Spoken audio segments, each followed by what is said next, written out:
Welcome friends. आज हम discuss करने जा रहे हैं GST return form number 1, that is return for outward supplies. Outward supplies यानी नॉर्मल लैंग्वेज में you can say like sales, जो भी आपका टर्नओवर है of that month, of that quarter, that is a sales to be return to be filed by you to the government, right. So return for outward supplied मतलब कि यानी कि सब मान लीजिए कि मैं एज अ ट्रेडर हूँ, मैन्युफैक्चर हूँ, मैं होल सेलर हूँ या तो डिस्ट्रीब्यूटर हूँ, मैं सर्विस प्रोवाइडर हूँ। So I need to file GSTR1 monthly और quarterly to the department, right. That is for only regarding the sales, not purchase, right. उसके लिए अलग रिटर्न है। यहाँ पे हम सिर्फ सेल्स की इनवॉइस का हम रिटर्न फाइल करेंगे, that is GSTR1। Of course it is a return of outward supply of goods and services, यानी कि कोई सर्विस प्रोवाइडर है उसके लिए कुछ अलग रिटर्न नहीं है, यही GSTR1 उनको भी यही फाइल करना है, राइट। सो यस, सबसे पहले हम देखेंगे कि GSTR1 किसको फाइल करना है। So yes, GSTR1 you could be the traders also, manufacturers also और सर्विस प्रोवाइडर ऑल्सो। देन और अगर आपका टर्नओवर 1.5 करोड़ से कम है, राइट, यानी कि आप 1.5 करोड़ से कम आपका टर्नओवर पूरे साल का, आपका प्रीसीडिंग ईयर का या तो फिर आपका एक्सपेक्टेड टर्नओवर 1.5 करोड़ से कम है यही साल का, then you can opt for quarterly return, यानी कि GSTR1 आपको क्वार्टरली फाइल करने रहेंगे, यानी कि पूरे साल में सिर्फ 4 फाइल करना रहेगा, राइट। और अगर आपका टर्नओवर 1.5 करोड़ से ऊपर है तो आपको कंपलसरी मंथली ही फाइल करना रहेगा। यानी कि मान लीजिए कि आपका 1.5 करोड़ से नीचे है तो देयर इज़ अ ऑप्शन कि आप मंथली भी जा सकते हो और क्वार्टरली भी जा सकते हो। मगर आपका टर्नओवर सपोज मान लीजिए कि प्रीसीडिंग ईयर में यानी कि प्रीवियस फाइनेंशियल ईयर में, लास्ट ईयर में 1.5 करोड़ से ज़्यादा है या तो आपका ऑलरेडी करंट ईयर में ही 1.5 करोड़ से अबव हो गया है, then you can only go for the monthly GSTR1, आपको मंथली ही फाइल करने रहेंगे। सो सपोज आप क्वार्टरली ऑप्ट करते हो तो उसके लिए लास्ट डेट है last date of the month of succeeding ये क्वार्टर, यानी कि जो क्वार्टर आपका एंड होता है उसके नेक्स्ट मंथ का लास्ट डेट, यानी कि मार्च क्वार्टर आपका सपोज एंड हो रहा है तो वो क्वार्टर का आपको लास्ट डेट रहेगी 30th ऑफ अप्रैल, और आप मंथली जा रहे हो then it will be the 11th of next month, मतलब मार्च आपकी 31st ऑफ मार्च खत्म होगी, देन 11th ऑफ अप्रैल से पहले आपको GSTR1 फाइल कर देना है। Then will discuss the content, हमारे GSTR1 में कौन कौन से कंटेंट रहेंगे जिसके लिए आपको रेडी इंफॉर्मेशन रखनी पड़ेगी for the filing of GSTR1। सबसे पहले हम आउटवर्ड सप्लाई, यस ये आउटवर्ड सप्लाई का ही रिटर्न है। सो आउटवर्ड सप्लाई कौन कौन से टाइप में, ऐसा नहीं कि आपको सब पूरे एक साथ ही दे देनी है, नहीं, उसके लिए अलग अलग टैब है, उसमें जाके ही आपको वो इनवॉइस अपलोड करने रहेंगे, राइट। तो इसके हिसाब से टोटल 8 अलग अलग टाइप्स के ये इन्वॉइसेस है जो आपको उसका बाइफर्केशन रेडी रखना पड़ेगा, राइट। सबसे पहले बाइफर्केशन रखना पड़ेगा आपको रेडी B2B इन्वॉइस। B2B यानी कि मेरे पास भी GST नंबर है और सामने वाले मैंने जिसको सेल किया उसके पास भी GST नंबर है, यानी कि मैंने इश्यू किया टैक्स इन्वॉइस, तो वो आएगा B2B वाले कॉलम में, राइट।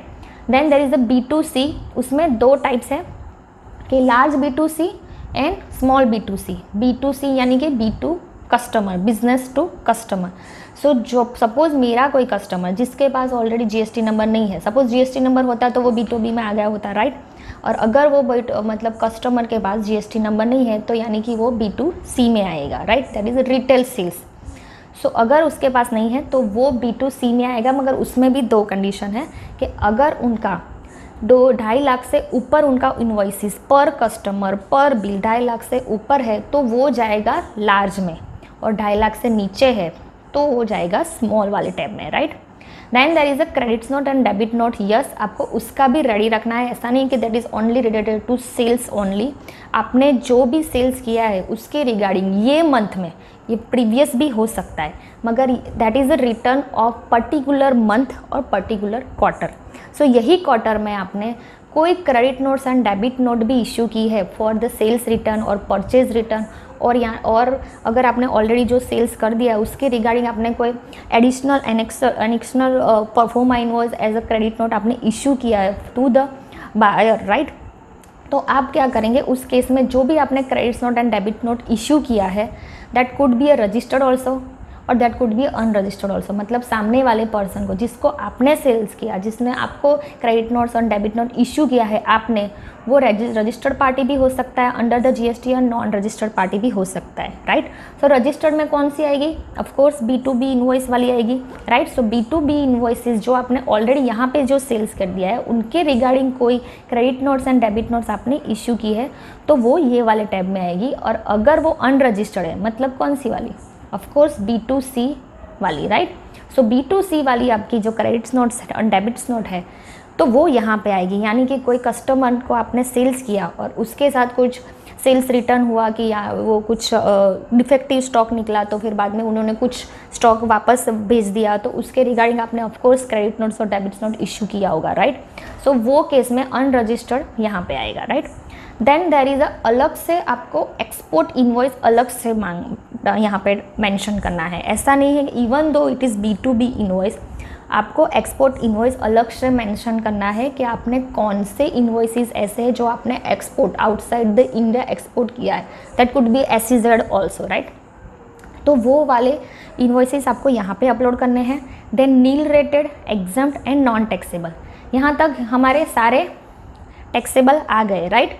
और बाकी के जो रहे मतलब कौन से रहे, जो हमने साथ साथ टैक्सेबल के साथ साथ B2B के साथ साथ B2C के साथ साथ और एक्सपोर्ट के साथ साथ हमने कोई नील रेटेड यानी जीरो रेटेड पे कोई गुड्स बेचा, जो एग्जाम था वो वाला गुड्स बेचा, जो टैक्सेबल ही नहीं है जीएसटी में वो वाला भी गुड्स हमारे पास ऑलरेडी हमारे क्लाइंट के पास या तो हमारे पास ऑलरेडी है, तो वो वाली गुड्स का सेल्स, वो वाली सर्विस का आपने सर्विस जो प्रोवाइड किया है वो आप यहाँ पे मेंशन करेंगे। And yes, advance receive, that is very important. ऐसा नहीं है कि सिर्फ आपको आपको डिस्क्लोज करना है GSTR 1 में। वी ऑल नो कि GST is applicable on advances also. ऐसा नहीं है कि सिर्फ आपने बिल इशू किया है तो ही आपको GST एप्लीकेबल है। Even though you have not issue the sales bill, आपको एडवांस जो ऑलरेडी आपको मिल चुका है before issuing the bills, so उस पर भी GST आपको भरना रहेगा। That you need to mention under GSTR 3B also और same way in GSTR 1 also. तो जो भी वो पीरियड में आपको एडवांसेस मिला है वो क्वार्टर में, वो मंथ में, वो आपको यहाँ पे मेंशन करना पड़ेगा और उसके रिगार्डिंग आपने टैक्स कितना भरा है वो भी आपको मेंशन करना रहेगा। और yes, there is also extra information, इसके अलावा ये हो गया पूरा हमारा outward supply, right. Then there is a extra info, यानी कि वो ऑप्शनल है, राइट नाउ ऑप्शनल है, कभी भी वो मैंडेटरी हो सकता है। तो HSN and HSC code wise आपको समरी देनी है। वो कौन सी, यानी कि जो भी गुड्स आपने सेल्स किया है, अगर आपने गुड्स सेल्स किया है तो HSN कोड वाइज आपको HSN गुड्स का जो आइटम वाइज आपको जो भी समरी थी वो आपको बनानी पड़ेगी कि ये कोड की इतना मैंने सेल्स किया, उतना टैक्सेबल वैल्यू था, उस पर टैक्स इतना लगा था, राइट। सेम वे इतने, सपोज आपके पास 10 आइटम है, उसके सारे 10 के HSN कोड अलग है, तो वो सारे के 10 के आपको वो समरी बनानी पड़ेगी कि वो गुड्स का कितना टैक्सेबल वैल्यू है, कितना टैक्स लगा, right, including the description also. और सेम वे आप सर्विस प्रोवाइडर है तो आपको SSC कोड वाइज आपको सर्वे देनी पड़ेगी, वो ही समरी आपको सर्विसेज क्लास में भी देनी पड़ेगी, right. Then there is a document issue. Yes, ये मंथ में, ये क्वार्टर में आपने जो डॉक्यूमेंट यानी कि जो भी बिल्स इनवॉइस इशू की है, यहाँ पे ये सारे जो इन्वॉइसेस थे आपने इशू किए, या तो फिर कोई क्रेडिट नोट्स और डेबिट नोट इशू किए, कोई एडवांस रिसीव्ड मिला उसके रिगार्डिंग आपने रिसीव्ड वाउचर इशू किया, देन पेमेंट वाउचर इशू किया, जो भी आपने एज अ वाउचर आपने जो भी इन्वॉइसेस इशू की है, सो वो सारे के सारे वाउचर्स, डॉक्यूमेंट को ऐसा समझिए कि वाउचर, वो जो भी वाउचर आपने इशू किए वो सारे के सारे आपको यहाँ पे मेंशन करने रहेंगे। That is a serial number wise कि 1 to 10 मैंने इशू किया है, या तो 51 to 54, राइट। तो 51, 52, 53, 54 यानी कि 4 मेरे इन्वॉइसेस मैंने इशू किए, यानी कि 4 वाउचर मैं वहाँ पे डिस्क्लोज करूँगी कि 51 to 54 मैंने ये मंथ में इशू किया है और number of voucher is 4, right. तो उस हिसाब से आपको सेल्स का भी, देन सेल्स रिटर्न है, credits notes, debits note, payment voucher, वो सारे के वाउचर के आपको समरी बना के वहाँ पे आपको देनी पड़ेगी।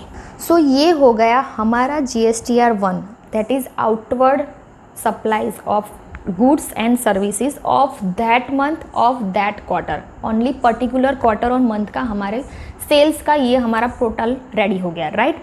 मगर मान लीजिए कि आपने ऑलरेडी जो सेल्स जो GSTR1 ऑफ अर्लियर पीरियड्स का आपने फाइल किया गया है, राइट, ऑलरेडी फाइल हो गया है, उसके रिगार्डिंग आपको कुछ अमेंडमेंट करना है, यानी कि कुछ चेंज करना है। किसी का बिल नंबर गलती से गलत से 26 की जगह 27 हो गया, किसी का GST नंबर आपने गलती से अलग लिख दिया, राइट, डेट आपने गलती से कुछ अलग मेंशन कर दिया, तो वो भी आप चेंज कर पाएंगे इन दिस GSTR1।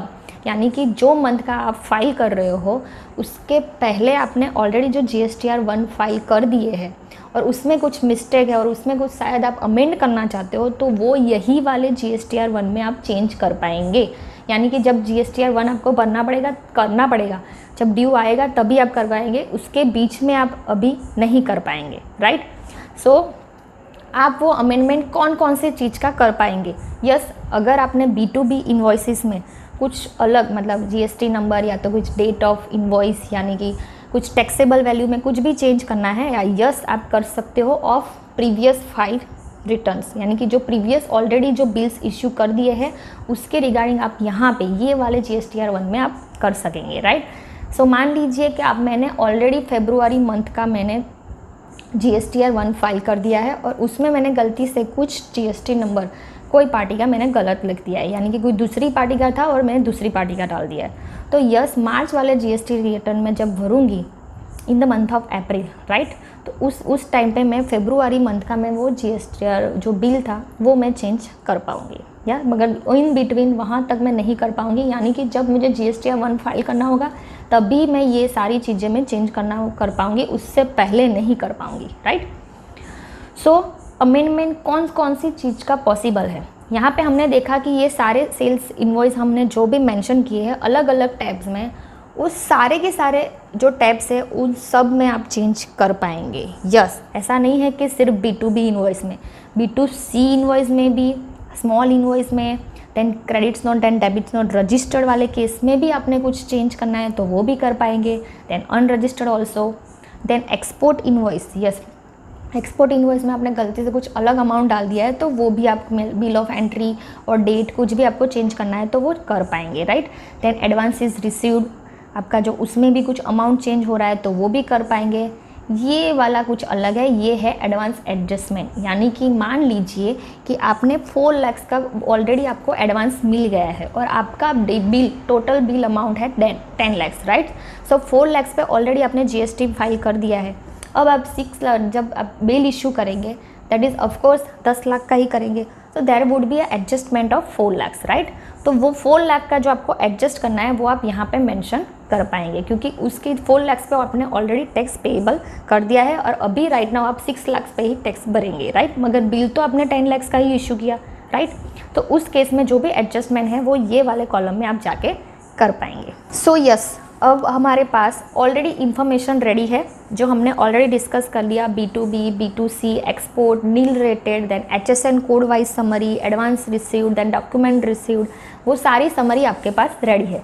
अब आप GSTR1 फाइल कैसे करेंगे GST पोर्टल में जाके, वो हम डिस्कस करेंगे। उसके लिए हम आपके पास है 4 ऑप्शन। यस, सबसे पहला ऑप्शन है आपके पास दैट इज़ टैली। अगर आप टैली यूज़ करते हो तो और आपने वहाँ पे सेल्स परचेज ऑलरेडी रिकॉर्ड किया हुआ है, सो वहाँ से भी आप डायरेक्टली एक्सपोर्ट और JSON फाइल में जनरेट मतलब एक्सपोर्ट करके भी आप यूज़ कर पाएंगे, right. Then second option is the online mode. Yes, आपके पास ऑलरेडी टैली नहीं है तो आपके पास थोड़े इन्वॉइसेस है, मानी कि सेल्स इन्वॉइस आपके कम है, then you can also go this online mode, यानी कि आपके कुछ मेंटेन करना ज़रूरी नहीं है।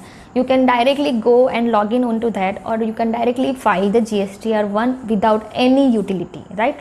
So वो होगा एक ऑनलाइन मोड। थर्ड ऑप्शन है आपके पास ऑफलाइन यूटिलिटी। यस, गवर्नमेंट ने ऑलरेडी एक फ्री यूटिलिटी ऑलरेडी प्रोवाइड कर दी है, सो वहाँ से भी आप ऑफलाइन जाके आप GSTR1 फाइल कर सकते हो। आपके पास कितने भी इन्वॉइस है doesn't matter, you can file from that, right. और there is the other option that is filing of GSTR1 by way of e-way bill, यानी कि आप ऑलरेडी ई-वे बिल आपने जनरेट कर दिए हैं ऑफ दैट मंथ, राइट। आपने already in the course of business में भी आपने ऑलरेडी GST ई-वे बिल आपने ऑलरेडी जनरेट किए होंगे, सो वहाँ से भी आप GSTR 1 कैसे फाइल कर सकते हो, सो वो हम 1 बाय 1 ऑप्शंस में जाके देखेंगे। सो ये था हमारा GSTR 1 का इंट्रोडक्शन। नेक्स्ट सेशन में देखेंगे हम ऑप्शन वाइज के हम GSTR 1 कैसे फाइल कर सकते हैं। So see you in the next video.